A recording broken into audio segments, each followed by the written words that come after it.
নমস্কার। আজকে আলোচনা করব বৃহস্পতি ট্রানজিটের ফলে কন্যা রাশির জীবনে কি কি পরিবর্তন হবে সেটা নিয়ে আলোচনা করব। তো বৃহস্পতি আপনার 10th হাউসে আছে 2nd জুন পর্যন্ত, কিন্তু 11th হাউসে চলে আসবে। তো বৃহস্পতি 10th হাউসে থাকাকালীন একরকম রেজাল্ট দিয়েছে এবং এরপর বৃহস্পতি আপনার 11th হাউসে থাকাকালীন আরেক রকম রেজাল্ট দেবে।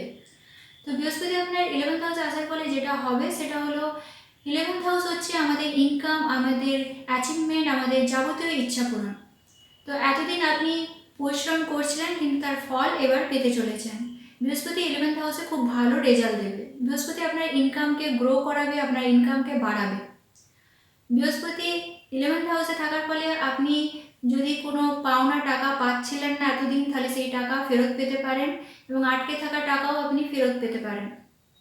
বৃহস্পতি আপনার 11th হাউসে থাকাকালীন আমরা 3rd হাউসে দৃষ্টি দিচ্ছে, ফলে যারা লেখালেখি করেন, মিডিয়া, তারপর ইউটিউব করেন, তাদের ক্ষেত্রে উন্নতি হতে চলেছে জুনের পর থেকে। বৃহস্পতি 3rd হাউসে দৃষ্টি দেওয়ার ফলে ছোট ভাই বোনের সাথে যদি কোনো রকম যোগাযোগ বন্ধ ছিল, কথাবার্তা বন্ধ ছিল, তাহলে আবার সেগুলো ঠিক হয়ে যাবে জুনের পর থেকে। বৃহস্পতি 11th হাউসে থাকাকালীন আপনার 5th হাউসে দৃষ্টি দিচ্ছে, ফলে যারা অনেকদিন ধরে সন্তানের চেষ্টা করছিলেন তারা জুনের পর থেকে সন্তান লাভ করতে পারেন। 5th হাউস আমাদের প্রেমকেও নির্দেশ করে। তো যাদের প্রেমের মধ্যে কোনো রকম প্রবলেম ছিল, ব্রেকআপ হয়ে গেছিলো, কথাবার্তা বন্ধ হয়ে গেছিলো, সেগুলো ঠিক হয়ে যাবে জুনের পর থেকে। এবং যারা সিঙ্গেল তাদের ক্ষেত্রে প্রেম আসতে চলেছে।